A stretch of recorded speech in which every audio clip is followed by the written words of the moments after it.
오늘은 요한복음 2장 예수께서 물로 포도주를 변화시키는 이 장면, 기적의 첫 번째 나오는 장면이기 때문에 하나님께서 우리 각 심령의 분명히 물이 포도주가 되는 그 복음의 역사가 너희들의 삶에 일어난다라고 명확하게 찔러주시는 장면이에요.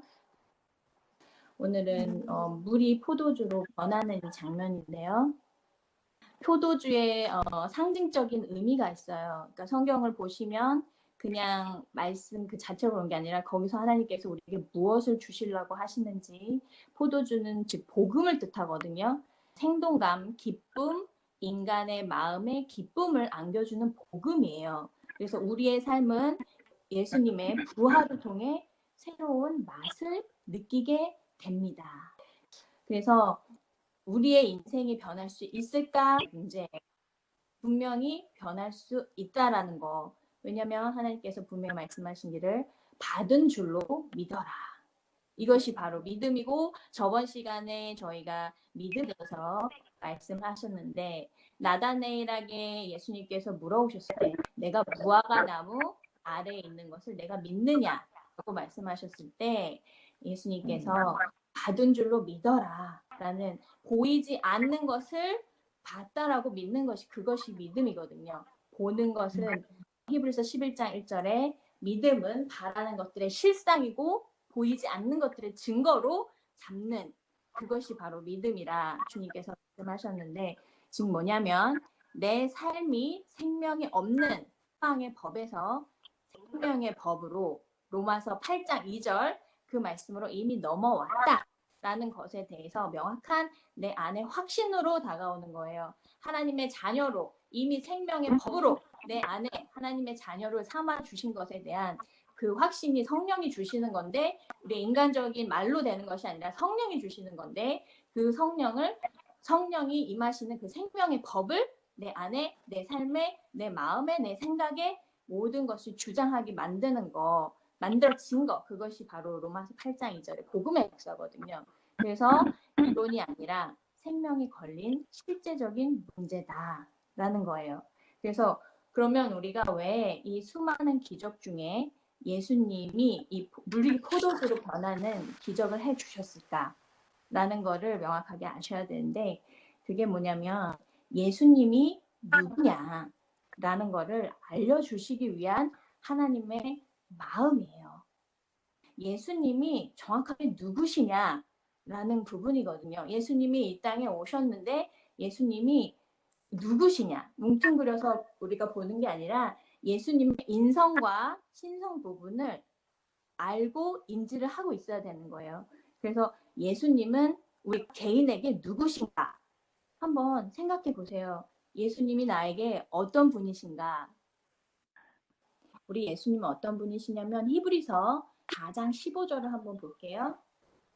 우리에게 있는 대사장은 우리 연약함을 체휼하지 아니하시는 자가 아니요 네. 모든 일에 우리와 한결같이 받은 자로되 죄는 없으시니라. 우리에게는 대제사장이 있어요. 대제사장은 히브리서에 보면, 그러므로 우리에게 큰 대제사장이 계시니 승천하신 이 곧 하나님의 아들 예수시라. 우리가 믿는 도리를 굳게 잡을지어다 라고 말씀하시면서 우리의 유일한 소망을 말씀하시는 부분이에요. 그래서 대제사장, 절대 흔들리지 않는, 흔들릴 수 없는, 우리에게는 대제사장이 있다라는, 큰 대제사장. 근데 그분의 역할이 뭐냐면 우리의 연약함을 동정하지 못할 이가 아니오라는, 우리의 연약함을 동정하지 못할 이가 아니오라는 표현이 뭐냐면 우리의 연약함을 동정하시고 함께 아파하시는 부분이거든요. 그래서 히브리서 4장 15절의 말씀에서 우리가 알 수 있는 것은, 우리 예수님께서는 내가 아파할 때 그냥 가만히 계시는 분이 아니라는 거예요. 내가 아파할 때 아파하시고, 내가 즐거워할 때 즐거워하시고, 내가 정말 몸이 육신이 아팠을 때 그것에 대해서 같이 아파해 주시는 분, 아버지, 정말 우리의 부모라는 되시는 분에 대해서 우리가 그 인성에 대해서 예수님께서 나와 함께 하시는 친구다 라는 거에 대해서 인정을 하셔야 되고, 또 하나는 신성에 대해서 말씀하시고 계세요. 신성은 뭐냐면 내 삶의 주인이요, 나의 구원자 되신 예수님이에요. 즉 복음이 뭐냐면 죽은 자가 살아나는 기적인데, 그 기적이 오직 예수 그리스도를 통해서 가능한 건데, 그리스도의 복음은 죽은 시체와도 같은 옛 사람을 변화시켜 근본적으로 새로운 생명을 갖게 하여 죄악 속에서 불안과 근심의 나날을 보내는 우리 보내는 자들에게 영원한 평안과 행복을 제시한다라는 거죠. 그것이 바로 우리 예수 그리스도를 통해서 가능한 건데, 제가 드리는 말씀이 아니라 요한복음 5장 24절, 너무 중요한 말이기 때문에 한번 다시 볼게요. 요한복음 5장 24절입니다. 집사님. 진실로 진실로 너에게 이르노니 내 말을 듣고 또 나 보내신 이를 믿는 자는 영생을 얻었고 심판에 이르지 아니하나니 사망에서 생명으로 옮겨졌느니라. 심판에 이르지 아니하나니 사망에서 생명으로 옮겨졌느니라. 이것에 대해서 1번, 사망. 우리의 인간 상태는 어쩔 수 없는 사망의 길로 들어갈 수밖에 없는 인간 상태에서 예수님께서 물이 포도주가 되는 것을 명확하게 첫 번째 보여주신 이유가 생명으로 너는 옮겨졌다라는 것에 대해서 알려주시기 위한 하나님의 강한 마음이에요. 그 사랑의 마음을 우리는 붙잡으셔야 되고, 이것이 어떻게 되느냐. 2번, 내 말을 듣고 또 나 보내신 이를 믿는 자는 믿음으로 되는 거예요.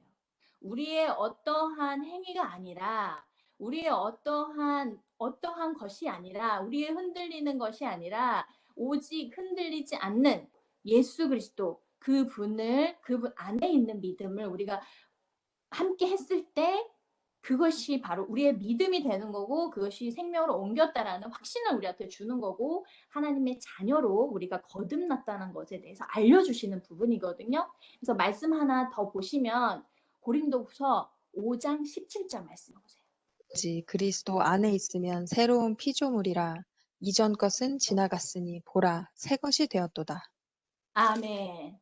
새 것으로 거듭이 났다라는 거죠. 새 것으로 너는 거듭이 났다라는 거예요. 그러면 새로운 피조물이 뭐냐면 명확하게 아셔야 돼요. 18절에 나와요. 고린도후서 5장 18절. 그러면 새 것으로 거듭났으면 그게 정확하게 어떤 의미냐? 18절 한번 읽어주세요. 하나님께로 났나니 저가 그리스도로 말미암아 우리를 자기와 화목하게 하시고 또 우리에게 화목하게 하는 직책을 주셨으니. 아멘. 두 가지를 주십니다. 첫 번째, 우리를 자기와 화목하게 하시고, 이미 예수 그리스도의 십자가와 부활을 통해서 이미 하나님과의 관계가 끊어진, 창세기 3장에 나와 있는 정말 원죄를 통해서 우리가 하나님과의 관계가 끊어졌죠. 우리가 창세기 3장을 통해서 봤습니다. 그 본 것이 이제는 그리스도로 말미암아 두려워하지 마라, 우리를 하나님과 화목하게 하시고예요. 이미 하셨다는 거에 대해서 2000년 전에 예수님께서 십자가에 달리시고 부활하신 사건을 통해서 너무 명확하게 하나님의 사랑을 영수증으로 보여주시는 게 바로 그 사건인데, 그것이 우리와 하나님과의 관계가 이미 회복이 됐어, 너네 이미 회복이 됐어 라는 거에 대해서 명확한, 그것을 우리가 믿음으로 받을 때 그것이 이루어지는 거고, 또 하나는 뭐냐면 우리에게 화목하게 하는 직분을 주셨어요. 이게 무슨 말이냐면, 화목하게 하는 직분을 줬다는 건 내가 하나님과의 관계가 화목해졌고, 예수님께서 모든 인류를 위해서 이 땅에 오셨기 때문에 나에게 주신 사명이 뭐냐면 다른 사람도 하나님과 화목하게 됐다는 걸 알려줘야 된다는 거예요. 그것이 바로 새천사의 기별이고, 지금 제가 집사님들께 말하는 이 복음을 다른 사람에게 동일하게 말씀을 하시는 걸 하나님이 직분을 주셨다라는 표현으로 말씀을 하고 계세요. 다시 정리하자면 예수님은 하나님의 아들의 신적인 존재로서 내 삶에 기쁨이 일어나고 변화를 시키신 나의 삶의 주관자이신 구원자. 복음은 죽은 자가 살아나는 기적. 그 기적을 내가 맛보는 거. 하나님께서는 각 심령을 부르시거든요. 각 양의 이름을 각각 불러 인도하여 내느니라. 요한복음 10장 3절 말씀이에요. 이 음성이 나한테 성경의 모든 내용, 깨알 같은 글씨가 있지만 이 음성이 나한테 심장에 박힐 때 그것이 하나님의 역사요, 그것이 복음의 역사입니다. 그래서 계속 이렇게 말씀을 드리는 거고요. 요한복음 2장으로 본격적으로 들어가시면 가나의 혼례잔치예요. 이 상황을 보시면 말씀을 묵상할 때 그냥 글씨만 읽으시면 안 되고요. 글씨에 나와 있는 하나님께서 우리에게 주시고자 하시는 하나님의 마음을 읽어내시기 위해서는 그 상황까지 보셔야 되는데 가나의 혼례잔치. 그러니까 굉장히 어수선하고 들떠있는 분위기예요. 이 상황으로 들어갔을 때. 근데 하나님께서 이때 기적을 베푸시는 장면이 나오는데 첫 번째 인간 상태의 모습을 우리가 찾아볼 수 있어요. 지금 어머니가 예수님께 지금 요청하는 장면이 있는데 예수님께서 하신 말씀이 뭐라 그러셨죠? 4절에 예수께서 이르시되 여자여 나와 무슨 상관이 있나이까 내 때가 아직 이르지 아니하였나이다 라는 표현을 쓰고 계시거든요. 지금 예수님의 그 구속 사역이 아직 이르지 않았다는 거예요. 그러면서 이 어머니로서의 그 예수님에 대해서 물어보는 장면이긴 하지만 예수님이 너무 명확하게 얘기하시는 건 그것이 인간 상태의 모습이에요. 어머니로서의 인간 상태의 모습. 그렇지만 예수님께서 말씀하시는 건 뭐냐면 내 구속 사역이 아직 이르지 않았다. 내가 십자가를 질 때가 아직 이르지 아니하였다는 것에 대해서 말씀하시는 장면이거든요. 즉 뭐냐면 예수님은 인간의 어떤 말로 움직이시는 게 아니에요. 예수님이 어떤 인간의 말로 움직이시는 것이 아니라 창세기 3장 15절에 약속되었던 그 구속 사역을 이루기 위해서 이 땅에 오셨어요. 즉 하나님께서 이미 약속을 하시고 이루시는 과정에서 예수님께서 이미 그 마음에 그걸 품고 계셨다는 거예요. 그래서 하나님께서 우리의 어떠함으로 움직이시는 분이 아니고 하나님은 이미 약속을 하시고 그 약속을 성취하신 하나님이에요. 나는 여호와라, 나는 만군의 여호와라 라는 부분이기 때문에 이 부분이 바로 그 명확한 구속사역에 대해서 내 때가 이르지 아니하였다. 나는 누구의 말로 움직이는 것이 아니라 오직 아버지께서 주신 음성으로만 움직인다라는 거에 대해서 말씀하시는 장면이거든요. 그래서 이 장면이 너무 인간 상태의 모습. 그렇지만 예수님은 그렇게 말씀하셨다는 거를 잡으시면 되고 여기서 인간 상태의 모습은 지금 3절에 보시면 포도주가 떨어진 상태가 나와요. 포도주가 떨어진지라 예수의 어머니가 예수에게 이르되 저들에게 포도주가 없다 하니 지금 가나의 혼례잔치에서 굉장히 어수선한 그 들떠있는 분위기에 우리의 인생을 좀 보시면 항상 예기치 않은 일이 일어납니다. 잔치집에 가장 중요한 포도주가 떨어져 있는 순간이 있어요. 그래서 내 인생에서 가장 중요한 뭔가가 떨어진 순간이 분명히 있으실 거예요. 우리 집사님들의 마음에도 제 인생에도 예상치 않은 고난과 삶의 아픔이 있었을 때 지금 뭐냐면 인생의 바닥을 경험해 본 사람들 크고 작은 경험이긴 하지만 그때 내 힘이 쫙 빠지는 순간이 있어요. 복음은 하나님께서 우리에게 유일하게 구하시는 것이 상한 심령이다. 너에게 원하는 재산은 다른 거 없다. 상한 심령이다. 그 상한 심령에 아버지께서 들어오신다는 거거든요. 그 마음에 내 마음에 뭔가가 꽉 차 있으면 아버지께서 그 마음의 문을 박차고 들어오실 수가 없고 그렇게 하시지도 않지만 내가 문을 열어드려야 되는 계시록 3장 20절 말씀이지만 그 마음에 비워두는 꼭 하나님께서 그런 역할을 하셔요. 그러니까 복음을 받아들인 사람의 특징이 뭐냐면 내 마음에 꽉 차 있던 것이 내려져 있는 순간이 있어요. 그래서 저는 뭐냐면 각 집사님들께 있으셨을 거예요. 분명히. 역대상 19장 말씀처럼 아무것도 할 수 없는 나는 아무것도 할 수 없습니다. 이럴 때 하나님의 힘이 들어와요. 하나님의 힘이 들어오거든요. 왜냐하면 요한복음 1장 13절 말씀 때문이에요. 구원이나 그 혈통이나 육정으로 되는 게 아니거든요. 요한복음 1장 13절 한번 읽어보시겠어요? 그러나 육정으로나 사람의 뜻으로 나지 아니하고 오직 하나님께로부터 난 자들이니라. 오직 하나님께로부터 나는 자들이에요. 하나님께로부터 나는 자들이지 이것이 어떤 혈통이나 육정으로나 사람의 뜻으로 나지 않는다는 거예요. 지금 뭐냐면 내 부모가 교회를 다닌다고 해서 내가 하나님을 믿는 것이 아니고 내가 교회를 많이 다녔다고 해서 어떤 혈통이나 육통이나 사람의 뜻이 아니고 그것이 오직 하나님께로만 나올 수 있다는 거거든요. 이것을 더 명확하게 보시면 뭐냐면 예수의 씨를 받은 자들이에요. 이사야 53장 10절이에요. 여호와께서 그로 상함을 받게 하시기를 원하사 질고를 당케 하셨은즉 그 영혼을 속건 제물로 드리기에 이르면 그가 그 씨를 보게 되며 그날은 길 것이요 또 그의 손으로 여호와의 뜻을 성취하리로다. 아멘. 여호와의 뜻을 성취하리로다라고 말씀하시는 이 장면이 뭐냐면 지금 이사야 53장 이 말씀은 뭐냐면 예수님께서 십자가에 왜 갔는지 복음의 핵심장이에요. 복음의 핵심장에서 예수님께서 이렇게 말씀하시거든요.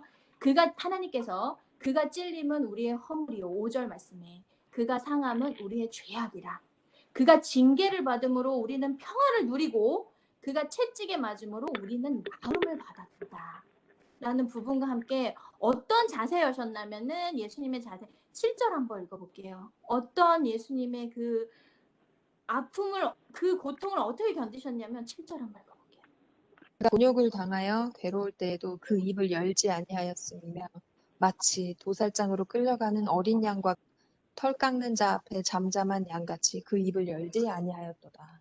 그는 곤욕과 신문을 당하고 끌려가였으나 그 세대 중에 누가 생각하기를 그가 살아있는 자의 땅에서 끊어짐은 마땅히 형벌받을 내 백성의 허물이라 하였음이니라.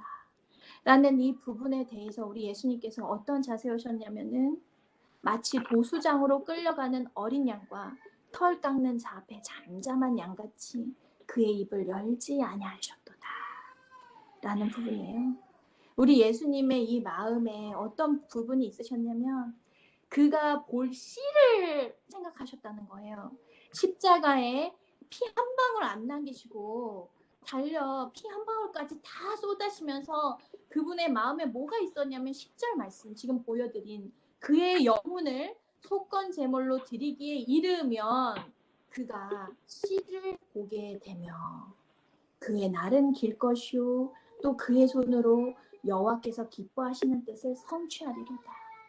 바로 그의 씨는 뭐냐면 예수님의 씨예요. 우리 집사님들 각 신령 각 신령이 우리 예수님 안에 있으셨다는 거예요. 그래서 이 씨를 볼 것에 대해서 예수님께서 아셨기 때문에 입을 열지 아니하였고 잠잠한 양같이 그의 입을 열지 아니하였다는 표현이 나오는 거거든요. 지금 뭐냐면 하나님께로 난 자들은 바로 예수 그리스도고 예수 그리스도는 하나님의 아들이죠.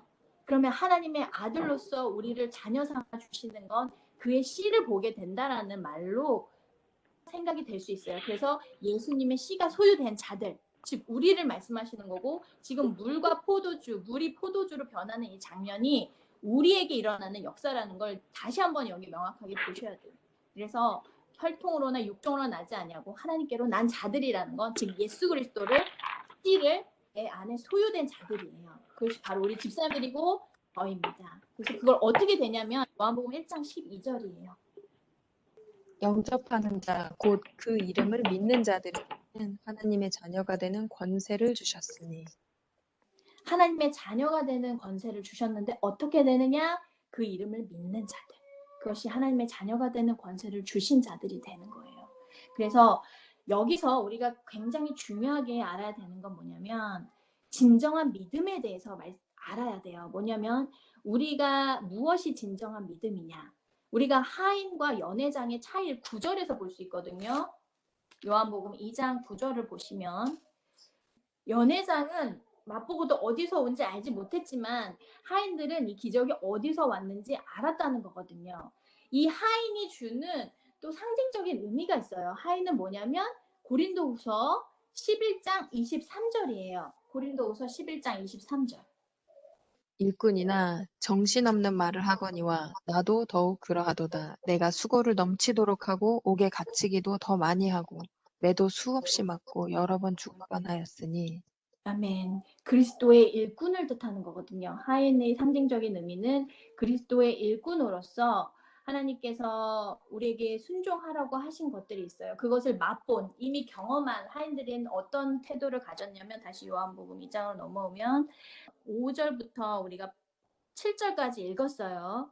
근데 이때 너희에게 무슨 말씀을 하시는지 그대로 하라라고 하시는 이 장면에서 우리 하인들이 했던 거는 뭐냐면, 거기에 유대인의 정결 예식을 따라 두세 통 드는 돌 항아리 6이 놓였고, 예수께서 그들에게 이르시되 항아리에 물을 채우라 하신즉 아기까지 채웠고, 이제는 떠서 연회장에게 갖다 주라 하심에 갖다 주었어요. 즉 뭐냐면, 믿음은 순종하고 연결되는 장면이에요. 믿음은 곧 순종과 연결되고, 하인들은 무슨 말씀을 하시는지 그대로 하라라는 그 순종을 요구하셨을 때 있는 그대로 순종했던 장면이 나오거든요. 이거는 똑같이 모든 기적에 나오는 장면인데, 믿음과 순종은 연결이 돼요. 요한복음 5장에 38년 된 병자에게도 동일한 말씀을 하시거든요. 요한복음 5장 6절을 읽으시면, 예수께서 그 누운 것을 보시고 병이 벌써 오래된 줄 아시고 이르시되 네가 낫고자 하느냐? 아멘. 내가 낫고자 하느냐? 우리에게 물어보시는 장면이에요. 내가 정말 낫고자 하느냐? 네가 정말 낫고자 하느냐?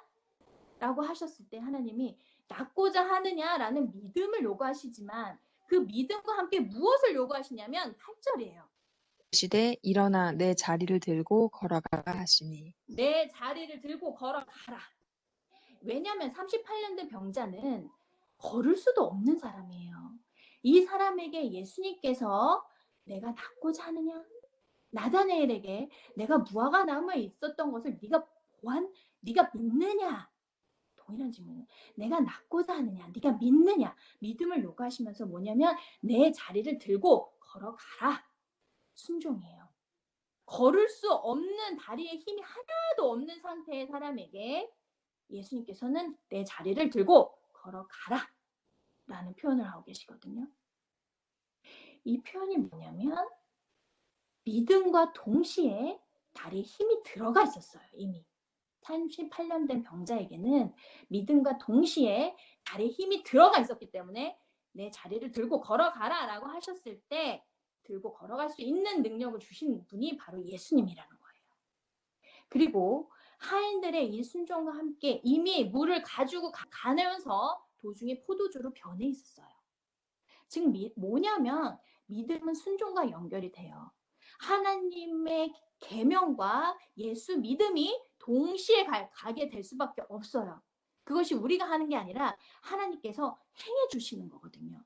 그래서 뭐라고 하시냐면 마태복음 11장 30절에 이런 말씀을 하세요. 이는 내 멍에는 쉽고 내 짐은 가벼움이라. 아멘. 지금 여기 뭐냐면 고난자들의 쉼을 얘기하시면서 수고하고 무거운 짐을 진 자들아, 우리의 상태를 얘기하시면서 다 내게로 와라. 아버지께로 와. 내가 너희를 쉬게 할 거야. 하나님은요, 우리 집사님들께 바랄 게 아무것도 없어요. 그냥 쉬시면 돼요. 그냥 쉼이에요. 하나님은 아버지예요. 아버지는 자식의 행복을 가장 원하시는 분이에요. 아버지는 누구보다도 자식이 행복하기를 원하시는 거예요. 그래서 아버지는 쉼을 주시기 위해서 이 땅에 오실 수밖에 없었어요. 죄의 종에 갇혀있는 우리를 해방을 시켜주시기 위해서 이 땅에 오실 수밖에 없었고, 우리가 그 해방을 맛보고 쉬는 것이 하나님의 가장 큰 뜻이에요. 동일한 말로 히브리서 4장 10절에 동일하게 나와요. 히브리서 4장 10절이에요. 그 안식일에 들어간 자는 하나님이 자기 일을 쉬심과 같이 자기 일을 쉬는. 자기 일을 쉬느니라. 자기 일을 쉬느니라. 하나님이 자기 일을 쉬신 같이 우리도 자기의 일을 쉰다라는 거예요. 이게 무슨 얘기냐면, 아까 마태복음 11장 30절 우리 집사님께서 읽어주셨는데, 내 멍에는 쉬고 내 짐은 가벼움이라 이런 말씀하세요. 종 뭐냐면 우리가 우리 멍에를 지려고 그러면 너무 무거워요. 우리가 우리 짐을 지려고 했을 땐 너무 무거워요. 근데 우리 예수님 뭐라 그러셨죠? 내 멍에는 쉬워. 그리고 내 짐은 가벼워. 네가 하려고 하지 마. 내가 할 거야. 나한테 와서 배워. 나는 마음이 온유하고 겸손하니 나의 멍에를 메고 내게 배우라. 그리하면 너희 마음이 쉼을 얻으리라 라는 표현을 하세요. 왜냐하면 쉬게 하기 위해서 이 땅에 왔단다. 진정한 쉼을 누리게 하기 위해서 왔단다. 내 멍에는 쉽고 내 짐은 가벼워. 종에 묶여있는 그 죄의 종에 묶여있는 게 딱 풀려졌을 때 기쁨이에요. 우리 예수님께서 우리 하나님께서 정말 우리에게 원하시는 건 종에 묶여있는 그 죄의 종에 우리가 묶일 수밖에 없는 그 상태에 있는 걸 아셔요. 아시고 인성을 가지시고 신성으로 다시 오신 인성과 신성을 동시에 가지신 우리 예수님의 역할은 그 복음의 역사가 들어갔을 때 우리에게 진정한 쉼과 내 멍에와 내 짐은 가볍고 쉽다라는 거에 대해서 알려주시기 위해서 오신 거예요. 그것을 하인들이 알았다는 거거든요. 그리고 38년 된 병자가 그것을 맛을 봤고 그리고 여기 계신 우리 집사님 한 분 한 분이 그런 맛을 보고 하나님의 선하심을 맛보아 알지어다. 맛보아 아는 거는 굉장히 가깝고 한 예수 그리스도의 그 복음을 각각 각 심령이 느껴야 된다는 거예요. 누가 했는데 나는 이렇게 해 라는 것이 아니라 나의 하나님, 나의 하나님, 나의 예수님 그리고 나의 말씀 즉 나에게 꽂혀지는 하나님께서 나에게 주시고자 하시는 이 축복의 말씀을 받으라는 거거든요. 받아라. 믿은 줄로 이미 받아라 라는 거. 라는 것에 대해서 말씀하시고 받은 줄로 믿어라라는 거거든요. 그랬을 때 하나님의 영광 축복 변화는 이 요한복음에서 뭐였냐면 9절 말씀이에요. 물로 된 포도주를 맛보고도 어디서 났는지 알지 못하되 물떠온 하인들은 알더라. 네, 물떠온 하인들은 알았죠. 믿음과 순종을 경험한 하인들은 알았고 연회장은 알지 못했다. 라는 것에 다야 나오고 또 11절 말씀에 마지막에 우리가 읽었던 제자들이 그를 믿으니라 라는 표현이 하나님의 영광 축복 변화로 들어갈 수 있어요. 바로 하나님께서 우리에게 원하시는 건 영생이 뭐냐? 요한복음 17장 3절 유일하신 하나님과 예수 그리스도를 아는 것이니라 라는 그 부분이에요. 하나님께서 우리에게 영생의 삶을 이 땅에서 복음의 역사를 통해서 알게 하기를 원하시고 그것을 누리는 것이 하나님을 알아가는 거고 하나님의 말씀이 매일 새록새록 나에게 하나님께서 옛사람은 벗어지고 새사람이 계속 쏟아나는 것처럼 말씀의 깨달음이 나에게 새록새록 새록새록 다가오는 거 그것이 복음의 역사고 하나님을 알아가는 영생의 기쁨이에요. 그래서 우리 집사님들 각 신령 속에 이 영생의 기쁨이 매일매일 새록새록 정말 기쁨이 넘치는 복음의 역사가 일어나기를 간절히 기도드리고요. 오늘은 여기까지 해요.